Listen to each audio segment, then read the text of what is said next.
এটি রাজধানীর অন্যতম ব্যস্ত ও ঘনবসতিপূর্ণ হাজারীবাগ। আর সব এলাকার মতো পুরনো ঢাকার এখানেও সরকারের অনেক জমি আছে, কিন্তু সেসবই কেবল তহসিল অফিসের নথিপত্রে। বাস্তবে এখন আর তেমন কোনো জমি খালি নেই। ট্যানারি মোড়, সোনারটাঙ্গর এলাকায় যাও বা কিছু খালি ছিল, সেগুলোতেও উঠে গেছে এমন সব স্থাপনা। বেড়িবাঁধ প্রধান সড়কের পাশে সরকারি জায়গা দখল করে তৈরি করা হয়েছে এমন সব দোকানপাট, গ্যারেজ, ক্লাবঘর। দোকানগুলো থেকে ভাড়া আদায় হয় মাসে 700 টাকা।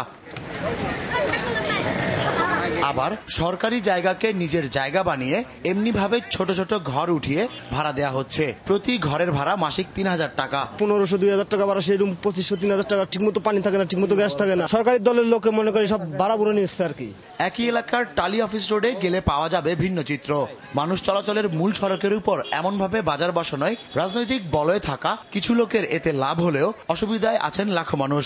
সরকারি জায়গা, এই যে সরকারি দলের লোকে এগুলা করতেছে, গট্টর করে ভাড়া দিয়ে খাইতেছে, ভাড়া রাখতেছে। আমাদের চলাফেরার সমস্যা, গাড়ি ঘোড়া যাইতে দেখা গেছে আমাদের সমস্যা হইতেছে। আমরা এক সাইডে দাঁড়িয়ে থাকতে হয়। বৃষ্টি হলে আমাদের পানি অনেক হাঁটু পর্যন্ত হয়ে যায়। টালি অফিস, এদিকে যে সরকারি খাস জমিগুলো আছে পাশের, এবং আমাদের যে ড্রেনের পানিগুলো, নর্দমাগুলো যেখান থেকে নেমে যায়, সেখানে ভরাট করে ঘর বাড়ি ভাড়া দিয়ে কিছু কিছু লোক চলতেছে।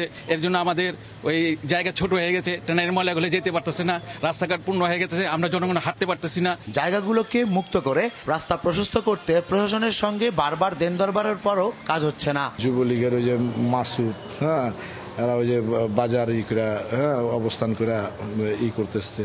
বিভিন্ন জায়গায় তারা ক্লাব, যেমন শ্রমিক লীগের ক্লাব, আওয়ামী লীগের ক্লাব করে মানে তারা বিভিন্ন ভাবে করতেছে। থানার সেক্রেটারি বাবুল খাত জমিন, সরকারি খাত জমিনের উপরে দোকানপাট করে করতেছে, ভাড়া দিতেছে, বস্তি ভাড়া দিয়া করতেছে। কোনোভাবেই কাজ না হওয়ায় নিরুপায় হাজারীবাগবাসী শেষ পর্যন্ত চাইলেন প্রধানমন্ত্রীর হস্তক্ষেপ।